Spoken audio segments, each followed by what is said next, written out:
formado aqui na Escola Paulista de Medicina desde 77.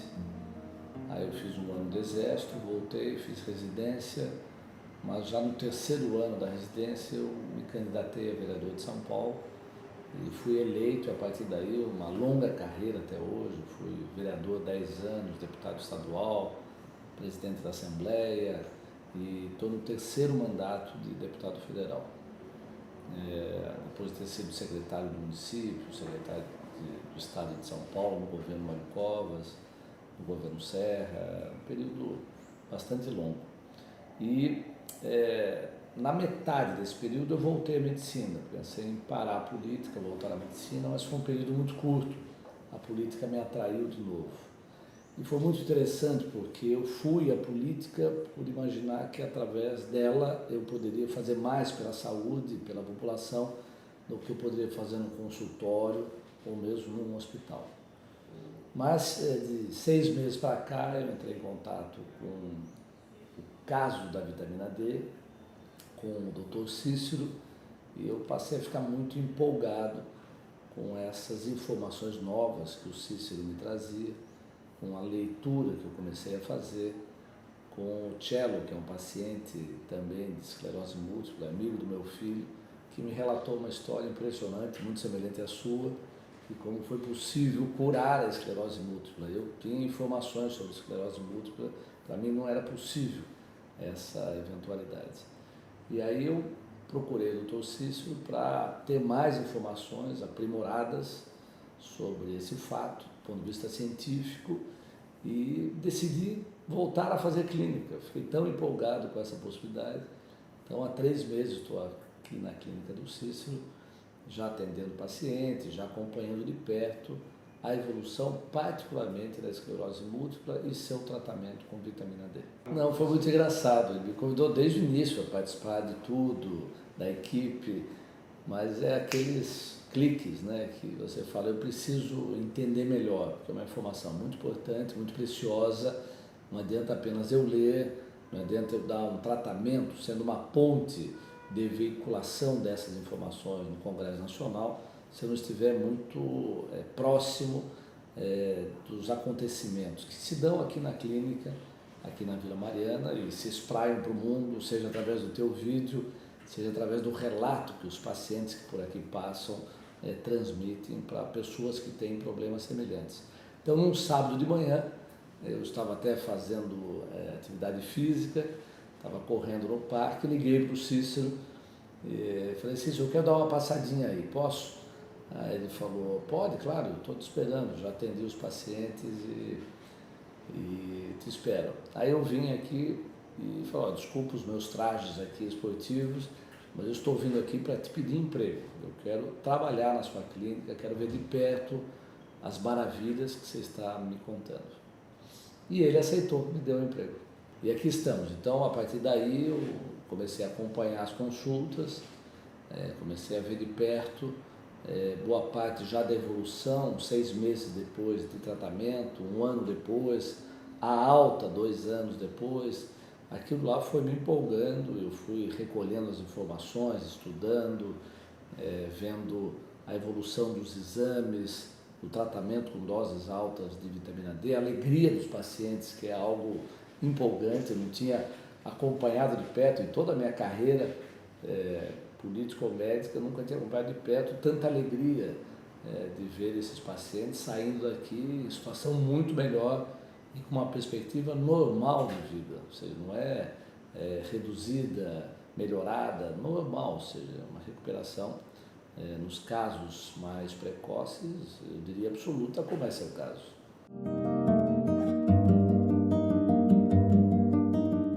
Você veja, eu fui fazer política numa visão revolucionária. Eu vivi um período forte da história política do Brasil, onde a ditadura militar que mandava. Vivi todo esse período. Em 64 eu tinha 10 anos, eu já acompanhava as marchas da família pela liberdade, que era um movimento da sociedade de apoio aos militares, de apoio à ditadura. Eu cresci jovem, vivendo esse período sem liberdade, sem democracia, sem participação, e entrei na luta política para conquistar um país moderno e livre.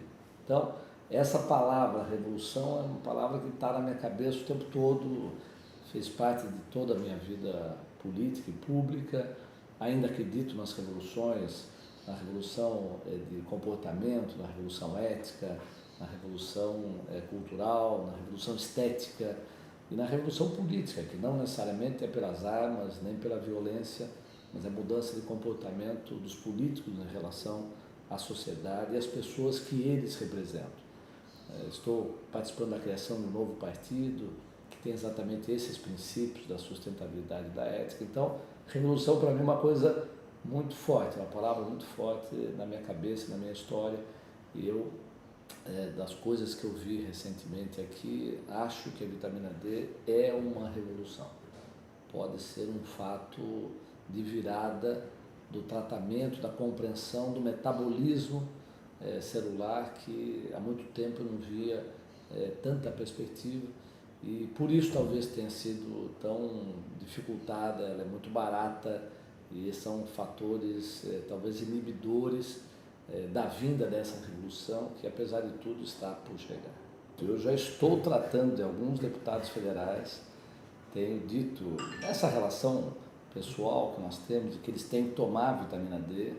Nenhum deles tem esclerose múltipla, mas a vitamina D que mexe em todas as células do corpo, 229 genes, depende no seu metabolismo da vitamina D. Hoje, não apenas relacionado à questão do sistema ósseo-muscular, como se sabia no passado, né, do metabolismo do osso e dos músculos, mas muito no sistema imunológico, ou seja, a vitamina D, por tudo que eu tenho recebido de informação, é fundamental na formatação do sistema imunológico, portanto pode ser fundamental no tratamento de doenças autoimunes, do câncer, de doenças infecciosas, tudo isso que eu tenho acompanhado aqui na clínica e tenho fundamentado nos estudos. Tenho ouvido exatamente isso que você falou, que é muito perigoso, que não tem confirmação científica, que pode ser charlatanismo, não tem um período longo de acompanhamento que constate de forma eficiente a cura, de que precisamos fazer com cuidado, em geral somado aos outros medicamentos, ou seja, até que o Cícero é louco, ousado demais, não é bem assim, como é que vai ficar o cálcio se você der altas doses de vitamina D. E é muito interessante porque muitos médicos, diria, de formação muito qualificada, não têm essa experiência, porque é uma experiência que não tem ido para os compêndios médicos, né? No tratamento habitual, no dia a dia, ou seja, você vê com facilidade todas essas informações em centenas ou dezenas de milhares de artigos científicos publicados nos sites mais famosos, mais conhecidos, mas é incrível como essa informação não chega no dia a dia da medicina. A casuística, a experiência do Cícero, eu diria que é impressionante. Ou seja, não existe nada igual. Esses dias eu estava falando com um diretor científico de uma grande instituição de São Paulo e falei da correlação vitamina D, doenças autoimunes, falei da casuística do Cícero. Não existe nenhuma outra instituição. Do Brasil, seguramente do mundo não existe nada de tão consistente de confirmação de resultados aqui na clínica do Cícero com tratamento de altas doses de vitamina D. Então, é um impacto muito grande, ou seja, há um temor de uso de vitamina D em altas doses, particularmente por conta das eventuais consequências em relação ao cálcio.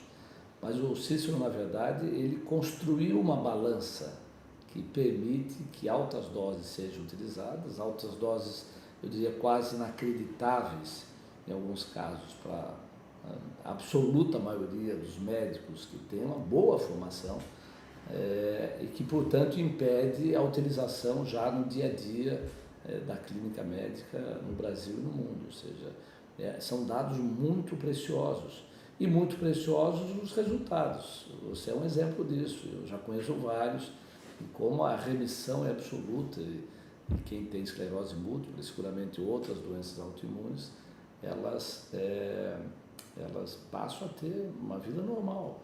Ou seja, isso é um impacto muito grande no conhecimento científico, impacto muito grande nos custos da medicina, particularmente nos sistemas públicos, porque essas doenças têm um custo que só o serviço público pode bancar. Então, estão na lista do tratamento do Sistema Único de Saúde, de secretarias de Estado da Saúde, que bancam milhões ou bilhões no tratamento de doenças que, boa parte, poderiam ser substituídas por vitamina D e os complexos vitamínicos que normalmente o CIS utiliza para compor essa cesta de medicamentos quase todos naturais para que a doença possa ser tratada. Então, são impactos, eu diria, do ponto de vista pessoal, humano, científico, relevantes, mas do ponto de vista dos impactos em custos no sistema de saúde, eu diria extraordinários e, portanto, componha a resposta à sua pergunta de que efetivamente pode ser uma grande revolução.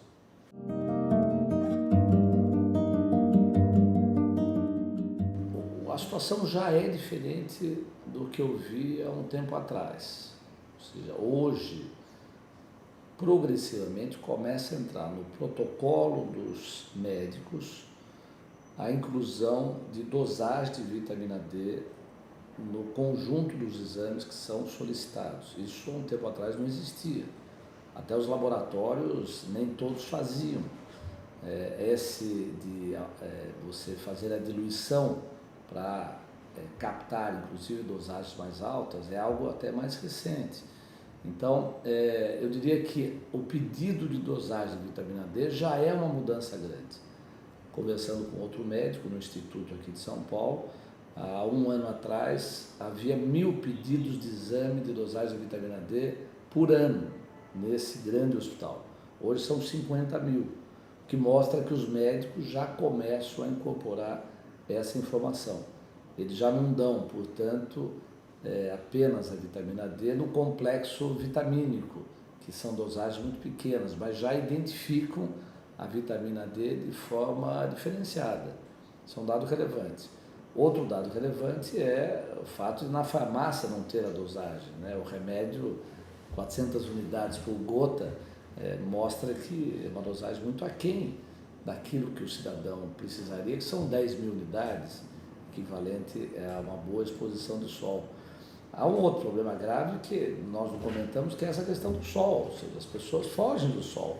Sol, que é o símbolo da vida, símbolo da terra, né, símbolo da existência da vida na terra, hoje é o bicho-papão das pessoas por conta dessa neurose absolutamente exagerada do câncer de pele, que fez com que as pessoas fugissem do sol ou, ao se exporem, sempre com protetor solar que impede a produção de vitamina D. Ou seja, eu diria que tem um conjunto de desinformações que faz com que se confirme a hipótese de pandemia, né, uma epidemia planetária de hipovitaminose D que tem que ser combatida. Desde que eu comecei a contactar essas informações, eu tenho pensado do ponto de vista público do Congresso Nacional o que é possível em termos de uma lei que possa fazer com que o cidadão retome a sua exposição ao sol como um fato natural, com todas as informações,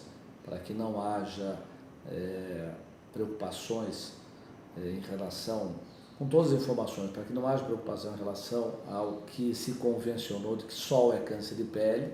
Nós temos que voltar a informar mais adequadamente, para que ele tenha controles e limites, para que não haja uma exposição excessiva. Então, o projeto trata um pouco disso, ou seja, fazendo com que em áreas de atividade confinada, como fábricas, comércio, shopping centers, a maioria dos trabalhadores hoje não tem nenhuma exposição ao sol, porque entram às 8, saem para almoçar, em geral muito bem vestidos, ou dentro das próprias empresas, nos refeitórios, e, portanto, saem às 6 da tarde e não terão exposição ao sol durante longos períodos, às vezes o ano inteiro. Então, para trabalhadores, para estudantes, Hoje em dia o pátio da escola já não existe mais, são ginásios fechados, né? E não existe a preocupação em relação ao sol, mas apenas o recreio para fazer o intervalo das aulas, ou em presídios, ou em hospitais, fazer com que as pessoas que vivem confinadas tenham a exposição mínima ao sol para que a vitamina D possa ser produzida e com isso possam ter o seu metabolismo e a sua fisiologia correta, adequada. O projeto trata um pouco dessa matéria e também um esforço de introduzir num alimento, por exemplo, o leite, que me parece o mais adequado, doses de vitamina D, que complementaria essa exposição ou não ao sol. O projeto tem tratado disso. Eu até pensei em fazer uma emenda à Constituição brasileira no começo da minha empolgação, dizendo que o brasileiro tem direito ao sol, né? Coisa que parece que nós não temos mais direito. Mas nós pensamos, melhor, então nós vamos dar entrada a um projeto de lei que resgate o tempo ao sol, exposição ao sol e também a introdução da vitamina D, possivelmente no leite a ser consumido pela população.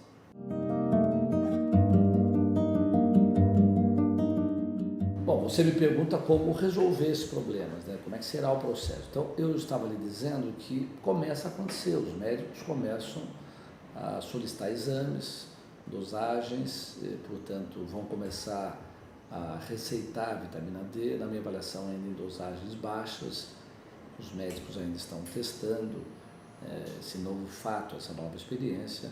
Claro, não contém ainda a experiência de altas dosagens que o Dr. Cícero tem, mas o Dr. Cícero também está começando a treinar médicos nessa nova perspectiva.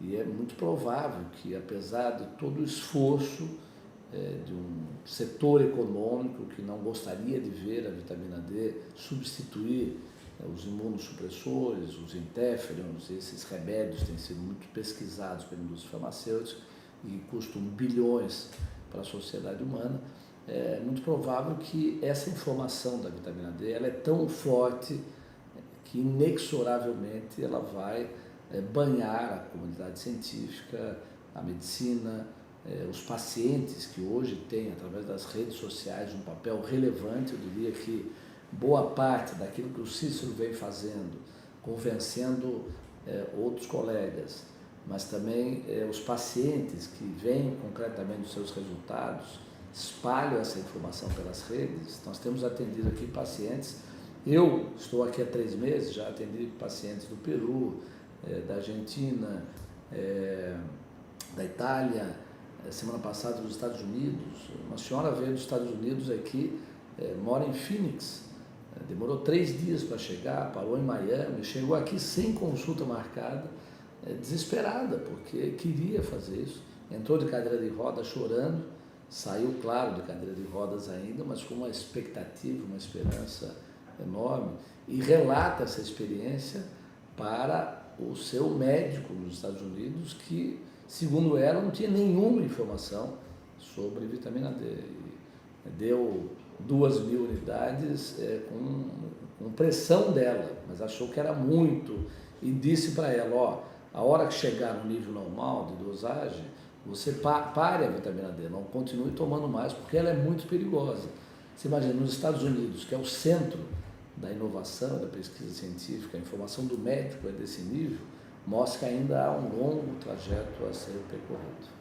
Eu acho que são 3 questões. Primeiro nós voltarmos a considerar o sol um grande aliado e um grande amigo, na dose e na exposição adequada. Talvez um grande acordo com os dermatologistas, compreendendo que nem ao céu e nem à terra, ou seja, há um intermediário correto e adequado. É o que o projeto propõe.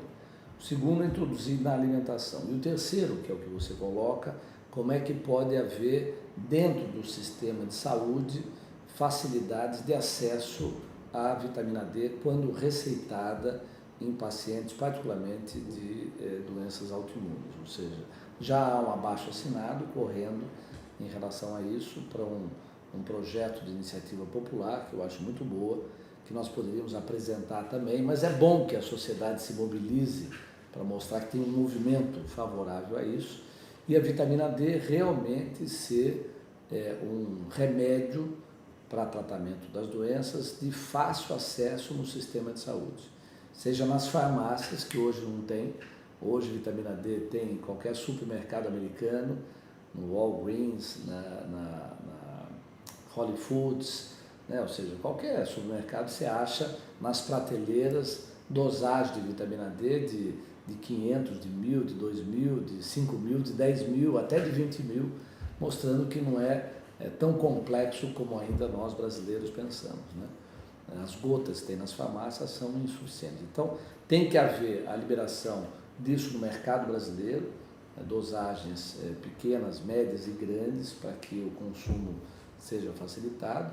E, como você disse, o sistema de saúde fornecer àquela população que não pode pagar, mas isso é um conjunto, não adianta existir a vitamina D no receituário do Sistema Único de Saúde se os médicos não receitarem. Ou seja, eles vão ter que também começar a compreender que a vitamina D ou talvez possa ser, um dos remédios, um dos tratamentos, ou eu diria, quase um alimento absolutamente insubstituível e que hoje deveria fazer parte da vida moderna. O que eu queria dizer, Daniel, é o seguinte: o tratamento da vitamina D, a nova compreensão da vitamina D é muito semelhante a outros fatos da história da medicina. Eu queria lembrar O Óleo de Lorenzo, um filme inesquecível, me lembro de ter chorado muito quando eu assisti, outros filmes semelhantes que eu assisti. Eu acho que nós estamos num limiar de um acontecimento histórico para a humanidade, histórico. A vitamina D, na minha avaliação, está vindo para ficar, está vindo para alterar profundamente a compreensão daquilo que no passado era tratado de vitamina, mas hoje nós sabemos que é um hormônio, um pré-hormônio, que é fundamental para a vida e só poderia ser, ou seja, se a natureza construir um elemento químico, orgânico, humano, que é sentido pelos animais, que vão em busca do sol para poder ter a sua saúde instintiva, intuitiva, é muito provável que essa construção extraordinária do corpo humano não poderia existir sem a presença do sol. Ou seja, isso é o que traz de novo, que mostra que a vida é muito mais natural. A vida é o ar livre, é o convívio humano nas praças, nos parques, as pessoas se exercitando. A atividade física hoje poderia reduzir muito a incidência de muitas doenças e as pessoas deixaram de fazê-lo. 2,5% apenas da população brasileira pratica atividade física regular. Nos Estados Unidos são 10%. Nós estamos apresentando um projeto também de um programa nacional de atividade física para todos. Você vê que a vida ela é muito mais simples do que se imagina. Se nós comêssemos direito, vivêssemos ao ar livre direito, exercitássemos direito, muito provável que uma quantidade gigantesca de doenças não existisse, inclusive aquelas de aspecto psicológico, a depressão, a esquizofrenia, a síndrome do pânico, doenças da modernidade que a volta à vida normal e saudável pode, se não acabar, pelo menos reduzir. Viva a vitamina D!